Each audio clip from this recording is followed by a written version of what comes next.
Hello, this is Nate G. Bailey, and welcome back to Let's Play Bravely Default! Since last time, I've rearranged my setup, as I have listed in the video description there, for the Lord DeRosso himself there. So, let's take a look at the preparations I've made here. We got Tiz as a thief, since I don't need to work on Freelancer anymore there, and I've got BP recovery on my entire party, and that's going to be the crux of my strategy for almost every boss fight for the remainder of the game, along with group cast all on Agnès there, and I need at least level 2 black magic and level 1 white or time magic, though I usually use white magic. But in this case, since I'm working on Arcanist for her, I just use the red magic job command there.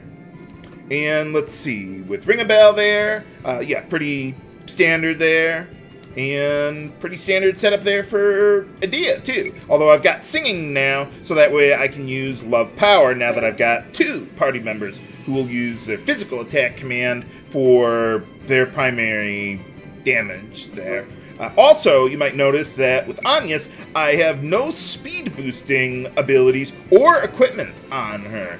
So, and that's because I want her to act after the rest of my party members. Everyone else, I want to make sure they act, before her, or before bosses, that is. So let's take a look at what we got. Well, we got the Excalibur and Divine Fists equipped there because, well, he's a vampire. What element do you expect him to be weak to? Well, okay, he's not really a vampire, but you know what I mean. What creature type do you expect him to be? If you say human, well, you'd be right. He is human. He actually is not undead, even though he is the vampire job class, but he's not actually a vampire. But yeah, so I've got the Ripper Knife on Tiz to help out with that. And yeah, the Lilith Rod is just a little stronger than... where are we? Yeah, than the Poison Rod there. And I want as much intelligence boosting gear as I can get, so that way I can maximize the accuracy of my status elements there. And, well, I'll explain what we're going to be doing with this crazy setup as it becomes relevant there. So let's talk to Lord DeRosso about the final painting. By the way, the setup that I've used, I did not create the idea on my own, although I created the ultimate setup that I'm using here. I commend you for making it this far. One of my viewers, Taku, first suggested this idea to me for how to set up my party. Oh, no more paintings? That's it? The final painting lies beyond this throne. I shall reveal it to you if you defeat me in battle. What the? What? The last test is a test of strength. I shall only reveal the painting to those whom I deem worthy. And if we refuse? One might also say that there is no need for those who are unworthy to lay their eyes upon it. What does it even mean? But be forewarned, I am a formidable foe. I trust you are well prepared. How powerful could he possibly be? For boss time! Against the vampire Lord DeRosso himself. Okay, so first things first, as usual, I want to get Examine going on the boss, and I'm going to send everyone into negative BP with Reckless Abandon there. Let's get Prayer, so that way I can boost my Steel accuracy. Hopefully, one of my Steel commands will work on him, because he has, well, just the one item that I care about. Now, what I'm going to be doing with my strategy here is, let's take a look. Now, we got BP recovery. The way it works is whenever you get inflicted with a status ailment, it boosts your BP by 2. So what I'm going to do is, with Group Cast All and Poison, I'm going to inflict status ailments on my entire party over and over and over again to generate a ton of BP. And then, I'm just using Poison simply because it's the least bothersome to deal with. And then, I cure it with Poisona there. And, yeah, then that'll get us all up to maximum BP. And then, for Ringabel, I want to set up Rampart early on, And then, let's see what else we got. You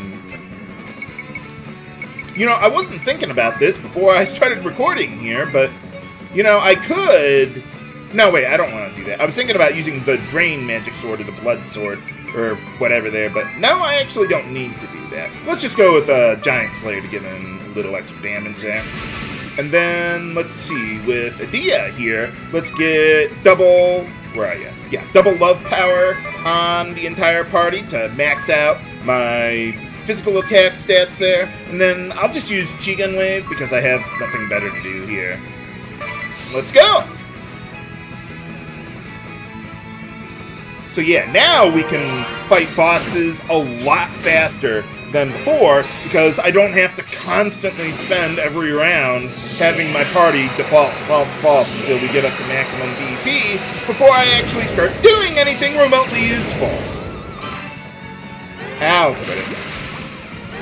So yeah, you see those number 2s popping up on everyone? Yeah, that's BP recovery being activated there. And now we're all up to maximum BP. That's why I want Agnès to act after the rest of my party. Unfortunately, I don't think I got the item that I wanted from DeRosso there. So let's use 2 steel commands there.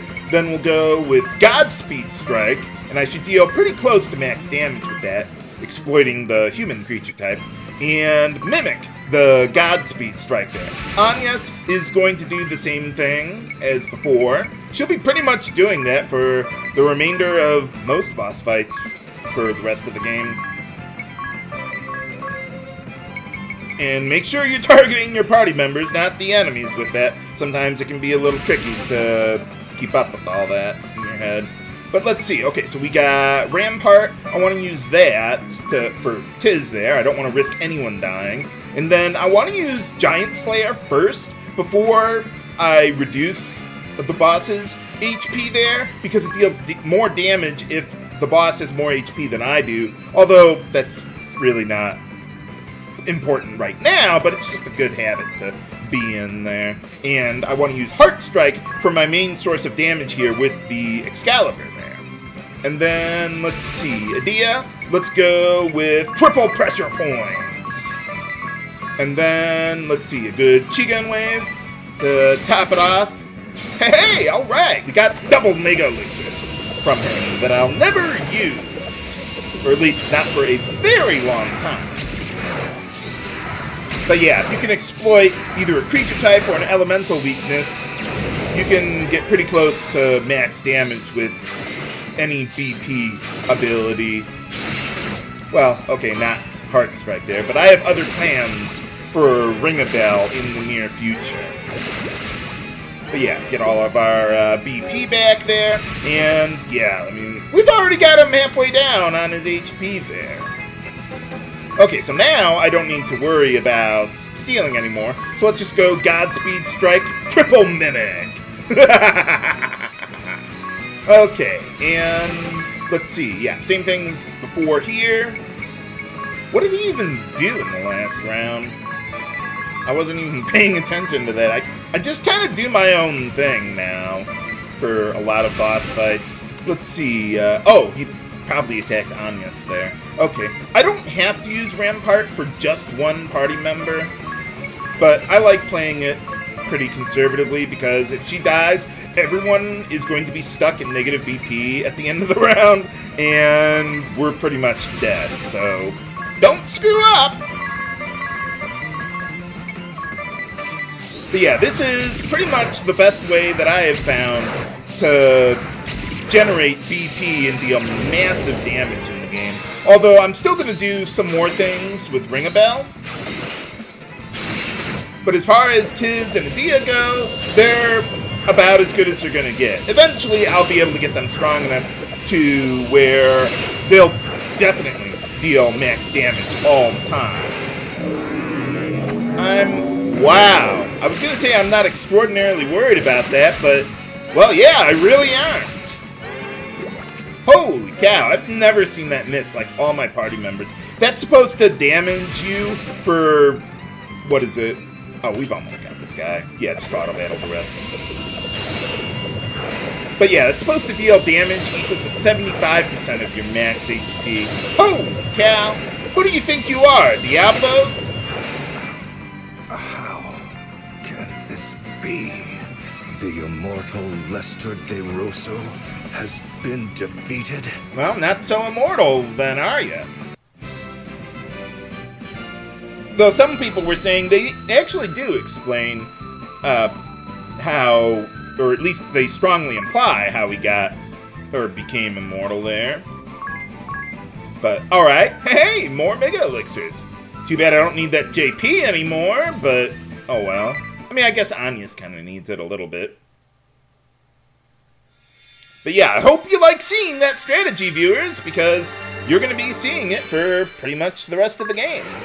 And for defeating him, we get the Vampire job class. One of my favorite job classes in the game. It's pretty much the Blue Mage job class of the game. So you learn a lot of enemy abilities. You still get some other stuff too, like Charm there. And it's basically like a toolkit mage. You get a wide variety of abilities, and yeah, it's pretty obscenely powerful. Probably why they waited so long before giving it to you. I am a man of my word. Behold, the final painting. Oh, okay, I guess another asterisk bearer we're not gonna finish off. Maybe we can't. I mean, he might be immortal, but maybe he's just tired or something, I don't know. But, alright, how are we looking here? Yeah, we're looking fine. Well, let's take a look at the last painting then. What do you got here? This painting. What about it?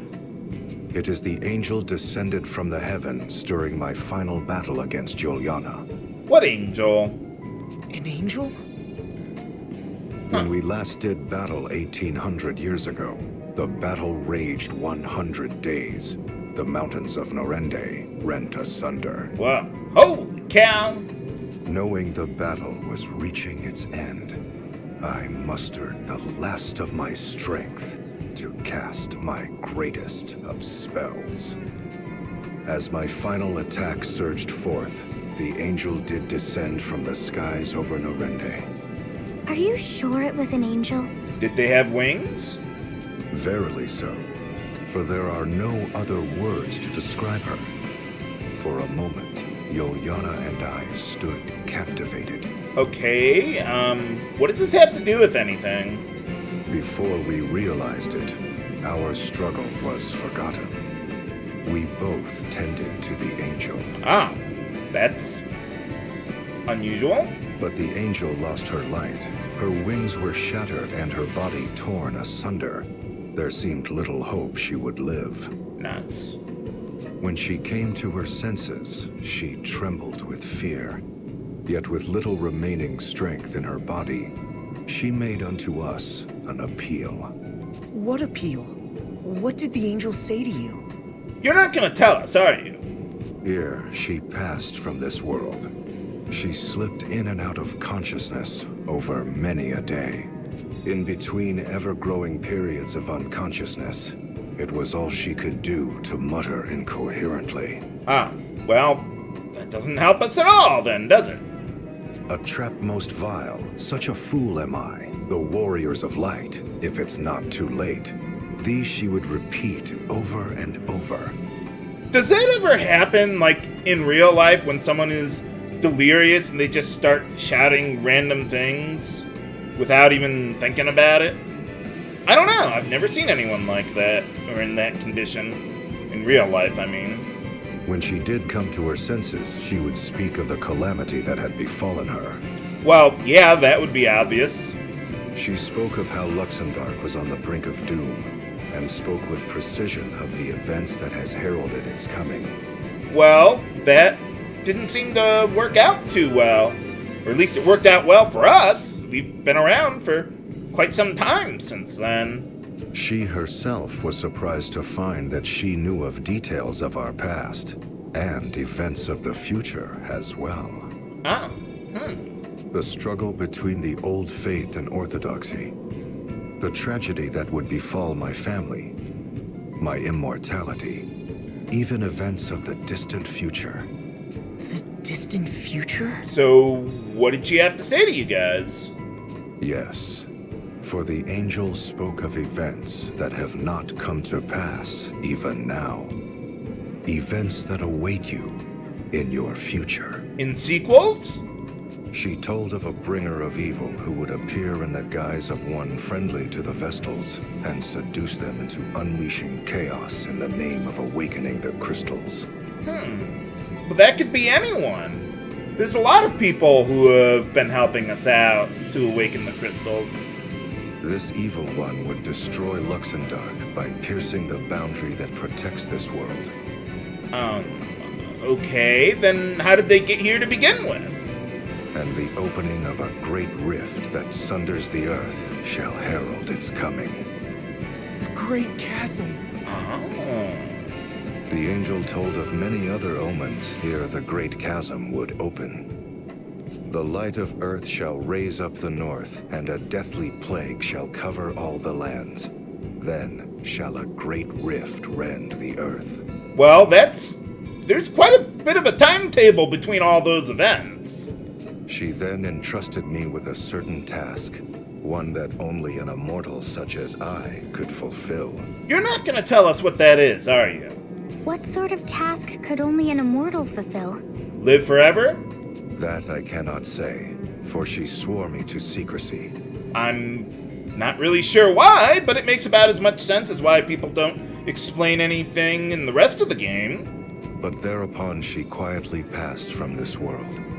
Well, that was useless. For 3 days and 3 nights, my former mortal enemy Yuliana and I spoke of what had transpired. Ultimately, we vowed to join forces to prepare for the coming doom of which the angel had foretold.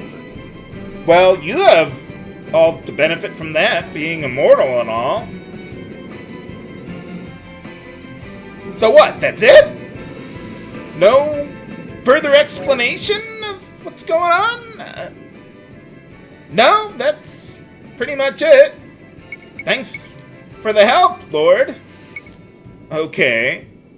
Well, let's get out of here. Okay, we're done. We've got the vampire job class, and we've got... Well, let me see here. Yeah, we got a new tutorial quest.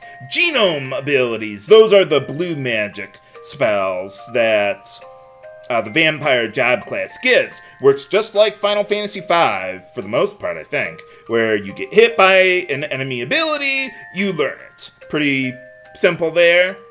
And let's see, well, we're going to have to eventually do that. So what I'm going to do is I'm going to make everyone into a vampire job class, rearrange my party like I have in the video description for my second setup there, and I will meet you back at Southmoor there so that, well, we can start collecting some of that blue magic.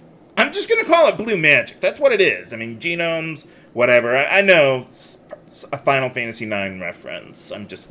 Yeah, it's blue magic. Come on. Okay, so I'll meet you back, by Southmoor then. Okay, we're back, and I've got everyone set up as a vampire, though I've been fighting some random battles up to this point on the way back there, because, well, I mean, just for the experience, as usual. But, let me see, I just want to go over anything extraordinarily different than usual.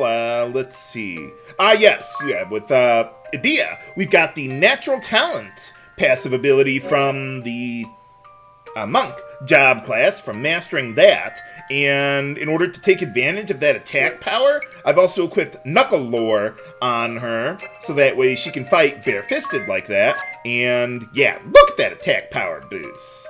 Yeah, even compared to a two-handed diamond staff she's rocking. The only way that anyone can keep up is like, well, Ringabel with a giant axe there, and what was that? Two-handed, and all those physical attack boost abilities. Holy cow. But alright, so we've got a whole bunch of genomes to learn. There is one that we could have learned back at Vampire Castle. Hellfire from the... what were they? Cerberus around there, if I recall correctly. But it would be pretty difficult to survive something like that.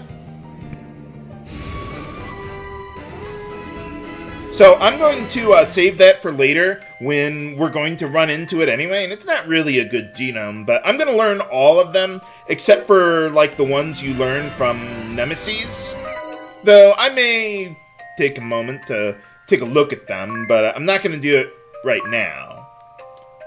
But yeah, there are some Nemesis that have like tier 4 spells like Blizzaja or something like that.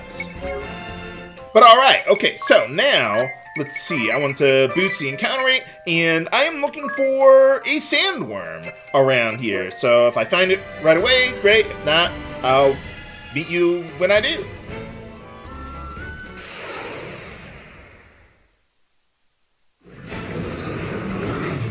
Okay, there's the guy I was looking for, the sandworm. Okay, sandworms can use, Sandstorm on your party, so I want to wait for it to use that on us.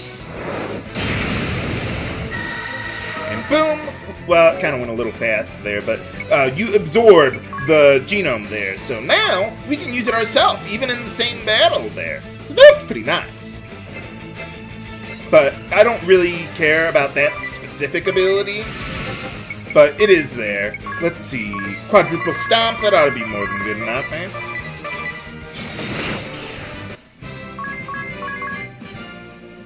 And there's not too many of them for us to learn, but, well, we'll see. Okay, so, let's see. We got...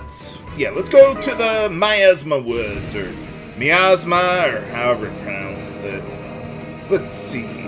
Okay. I don't think it matters which entrance I use. Though, I can't seem to land very close, or can I? Oh, I can land right next to it. Okay, I knew I could do that. Carry on.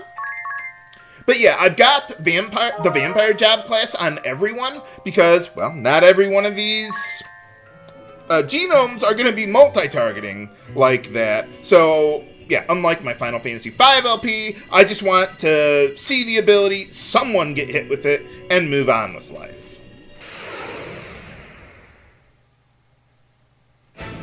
And there's the enemy that has it. Okay, let's see. That one is the Great Moth. They can use wing scales. The wing scales genome. So let's see. Let's take out the Scorpion before it summons more allies.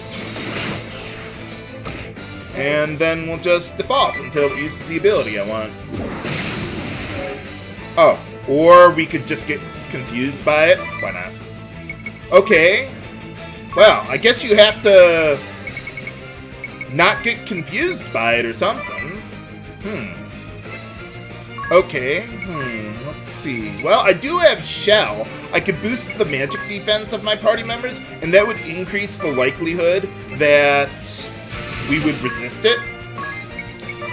Well, this wasn't exactly in the playbook, but we'll see what we can do. And, yeah, just defaults. Ow! Okay, let's try this again. Speed things up a little bit.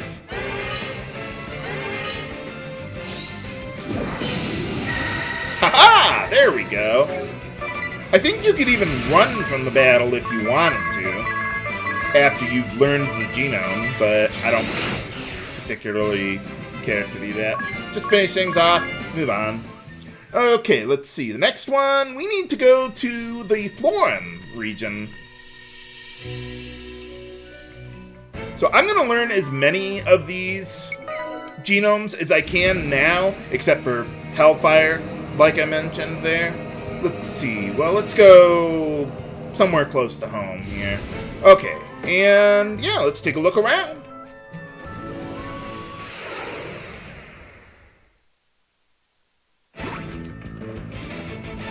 Okay, there's the guys I was looking for. Orame. They can use a Paralyzing Pollen on your party, but I need to, well, not get hit with it, otherwise I won't learn the genome. So let's get Shell on everyone. I could use, like, the song for that. There's one of the songs that we got. What was it? Yeah, I mean, I suppose I could have had Edea do that, but the enemies are easy enough. Let's see. Let's kill that one guy, though, the poison moth that I don't care about.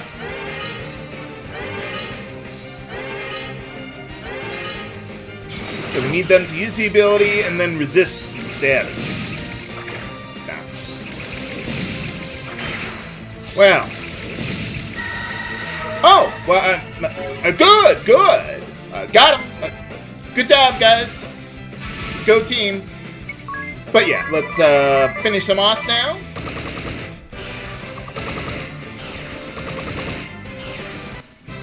Easy enough. Yeah, Agnès probably resists that more because, well, she's a magic type character. So, okay, let's see what we got here. Let's heal up just a little bit. Whoa, you took quite a bit of damage there, Tiz. Holy cow. Yeah, Vampire's got pretty good HP, too. Okay, so we're done with that one, the Paralyzing Pollen. Let's see, let's go to the Witherwoods. I forget exactly where that is around here, though. But, well, we can just autopilot there. I thought that was, like, to the north somewhere. Yeah, there it is. Well, you can tell because all the trees are withering. Okay, let's see. There's a particular enemy I'm looking for here, Catamount. I might need to go deeper into the dungeon to find it, though. I forget exactly where we can find it, so... Actually, there's a couple genomes that we can get while we're here. Maybe I should lower the encounter rate. Or I could find one of the enemies here. Okay, let's see. Catamounts, and these guys have the dual attack genome. So yeah, let's just have everyone default until they decide to use it. Fortunately, the genomes in this game, unlike Final Fantasy V, yeah, these guys, most enemies use their genomes pretty easily. There's only like, I think 1 or 2 enemies that can be remotely tricky to get their genomes from. Oh, no, I only need the 2 pressure points. I could probably kill them both with 1 if I could hit both of them with it. Whoa, I didn't expect them to survive that many hits. But, alright, got him. And let's see, we are looking for the Dagon enemy around here. So, yeah, if I recall correctly, I think we can meet up with it on this very screen. So, let's take a look around. Well, actually, let's keep going up for a little bit.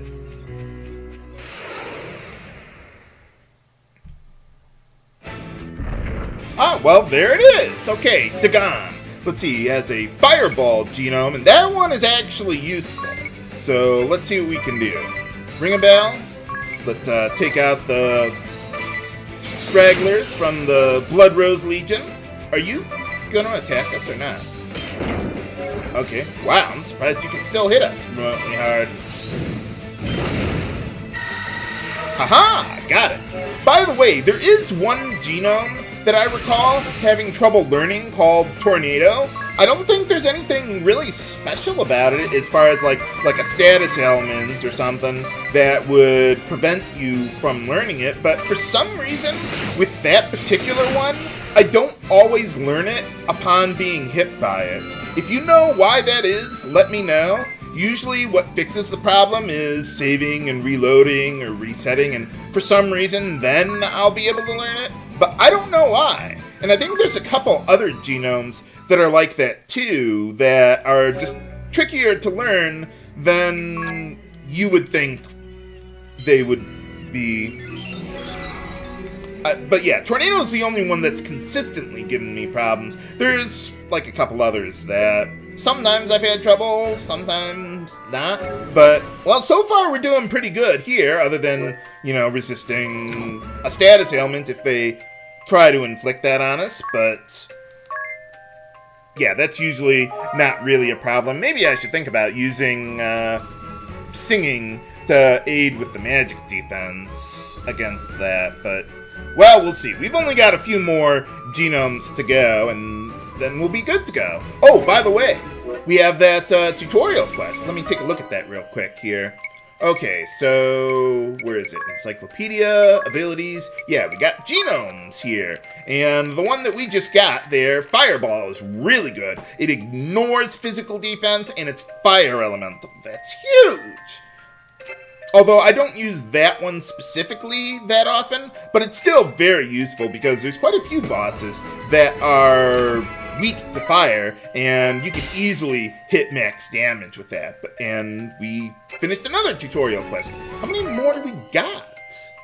Ah, 2 more. Okay, well, there we are.